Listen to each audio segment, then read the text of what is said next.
Are you broke in Creatures of Sonaria? Do you sometimes buy gachas for 65 MUSH to get a random creature, to feel good about yourself even though it's actually worthless?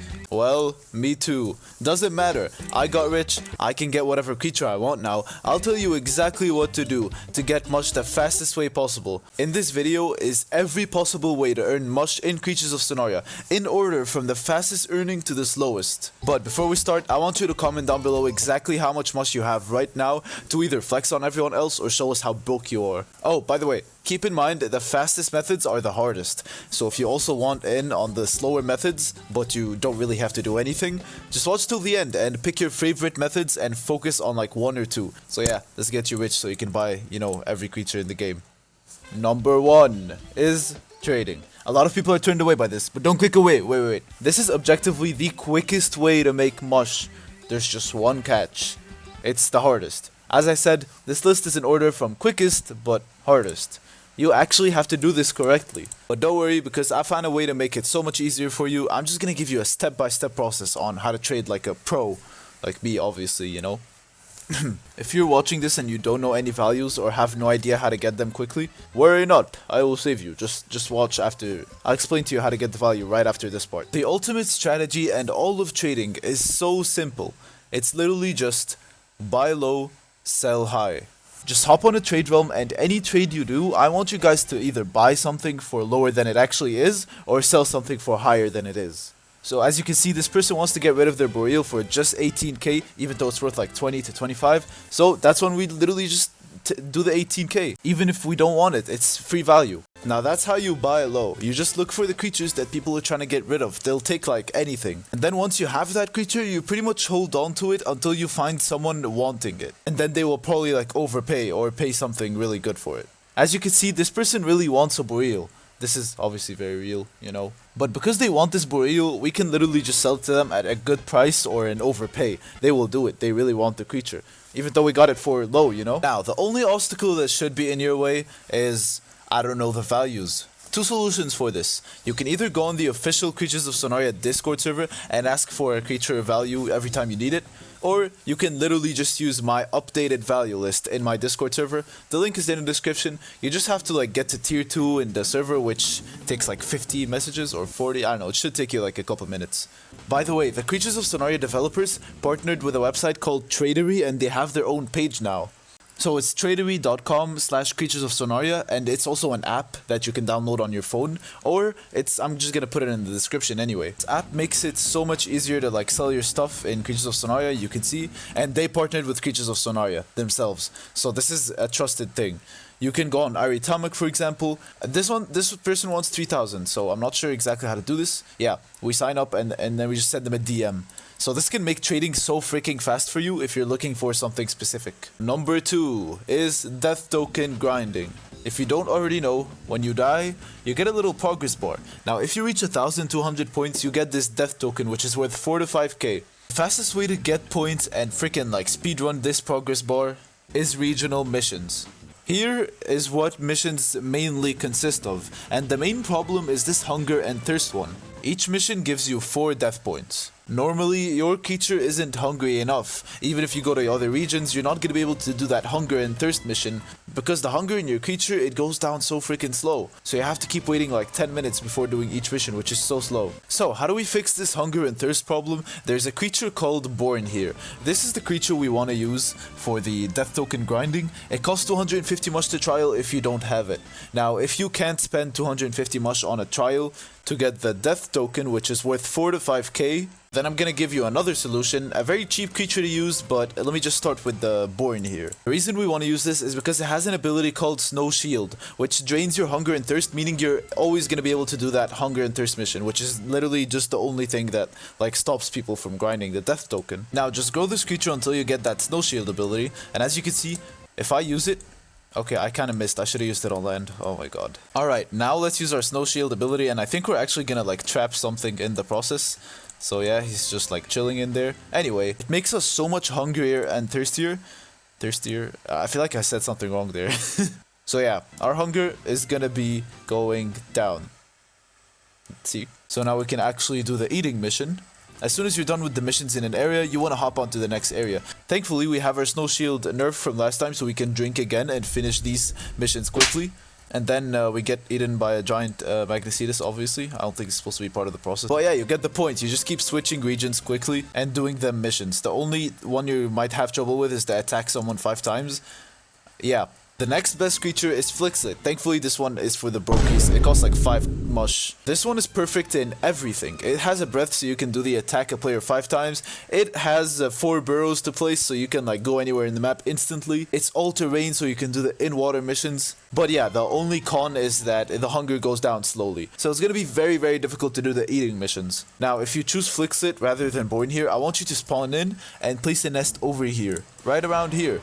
And then once you've placed this one over here around Mesa, I want you to fly over there until you reach this place over here, like this little, the edge of the tundra, right? As soon as you get like around here in the map, you want to place another burrow. Doesn't matter exactly where, just around there, it's fine. And once you've done that, I want you to fly over to Volcano Island and place one right here. So you have access to the Volcano Island and this place over here as soon as you spawn in. The final destination is over there between Flower Cove and Forgotten Shores. So yeah, like right around here, this is fine. Now we have 4 burrows that are perfectly spread around the map. We don't need to fly around for 2 hours anymore. If you don't have the locations memorized and you have no idea where each teleport brings you, that's completely fine. You're gonna do this for like the next 2 hours. So yeah, you're gonna get used to them in the process. But we teleport to Mesa, we finish the missions here, blah blah blah, and then we get back in this burrow and then do it at Tundra. Do it at Tundra. We can also go to the place next to Tundra, do it here, and then go back to our beloved burrow. But yes, you just repeat this process, you do the missions in every region. You can also fly around if you want to, the burrow is optional. But yes, repeat this and you will be treated with a very nice death token, you know. Okay, so for some reason I spawned on a tree, but number 3 is hype trading. If you're not familiar with hype trading, it means pretty much taking advantage of the new creatures and selling them for an overpay. It's that simple. The catch is you have to get them early. So it's pretty much just wait for events or a new creature, which happens every week. And as soon as that event / new creature comes out, grind the heck out of whatever new creature comes out. Get it as fast as possible in any way, and then sell it for an overpay as soon as you can. This method is for the people who would like to grind hard for a short time instead of just grind normally for a long time like the other methods. This will get you so much value very, very quickly, but you have to wait for the updates. Plus, you have to grind really hard as soon as it comes out. That's all. Number 4 is Mutation / Trait Grinding. This is essentially getting an alt account, placing a nest as a female, decent creature. You know, I would rather it be rare, it would probably sell higher. But yeah, whenever you're doing this, you should use a plushie called Eggbreaker. The only way to get it is through trading. I don't know what it's worth, like 1 to 2k. I'm not exactly sure, just check my value list for that. And yeah, it's very self-explanatory. You just hatch your alt until you get a good mutation. And trait farming. Trait farming should be done after you get the mutation, because you get it through like growing a creature. If you have a mutation with good traits, like a double red, that could sell really, really well. You can get a trait at age 66 and age 100. Double red traits are the most valuable, especially on big creatures. Once you have some valuable creatures with good mutations and traits, the best way to sell them is through auctions or selling them in trading in the official Creatures of Sonaria Discord server, or in any Creatures of Sonaria related server owned by like a YouTuber or something, if that server has a trading channel. This mutation grinding is not just done by nesting. You can get very, very rare mutations through growing creatures, but I'm not really gonna include that because you're always growing a creature whenever you're playing the game anyway. And the third one is finding those abandoned nests in the map and hatching as them. You can get a mutation from that. It's like you're hatching from your alt account, but I don't know exactly where these are. It's not worth it anyway, they don't give you good creatures. Just do the nesting thing. Number 5 is skin making and selling. This is very difficult. It needs some skill if you want to actually make some like good looking skins, and it's time consuming.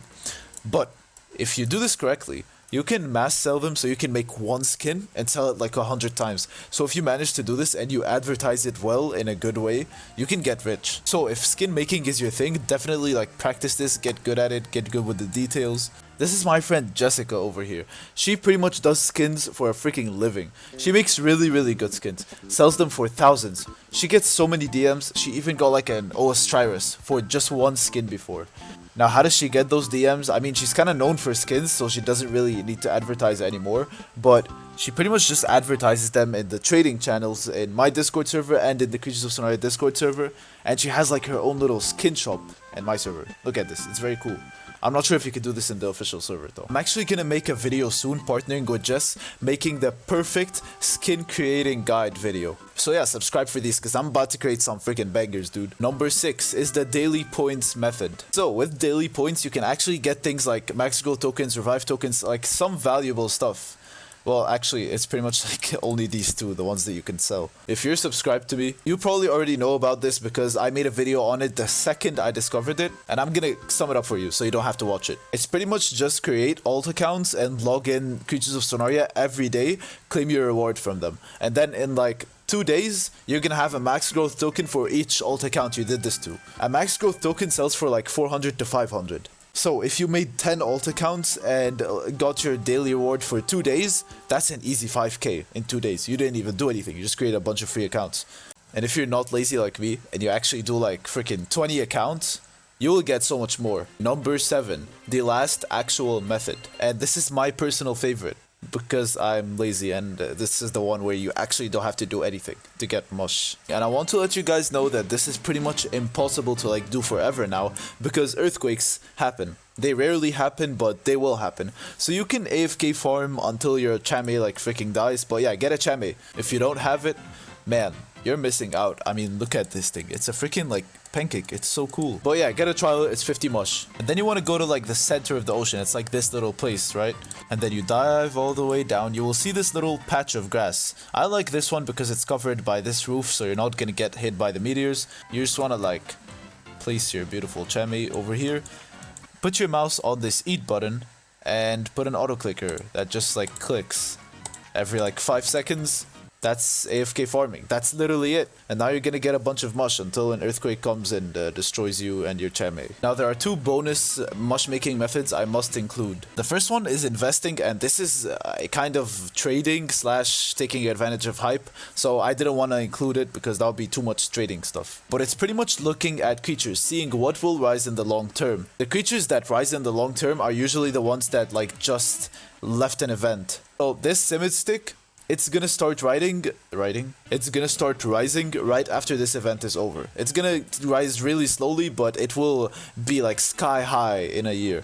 So yeah, and investing is pretty much getting that stimulus stick. Investing in the creatures that you cannot get anymore. They will rise. Number 2, the final one, is artifact grinding. I said I would include every mush making method, and I had to, honestly. Now, artifact grinding sucks. There's still like some mush to be made from it. I can't tell you exactly how to do this because every artifact has its own method. This method used to be good, but the artifact creature values, they just keep decreasing and decreasing. Because the amount of artifact creatures increases by the day. People just keep getting them, like they don't decrease. So yeah, if you want to grind an artifact to get one of these creatures anyway, to sell them, there's my playlist which includes videos on the fastest way to get each artifact. And this is all you need to know about making mush, honestly. Like there's nothing more to it. Anything more to it would be something extremely small, like, oh, you get 5 mush per 10 minutes of being in the game. But yeah, if this helped you to some degree, subscribe.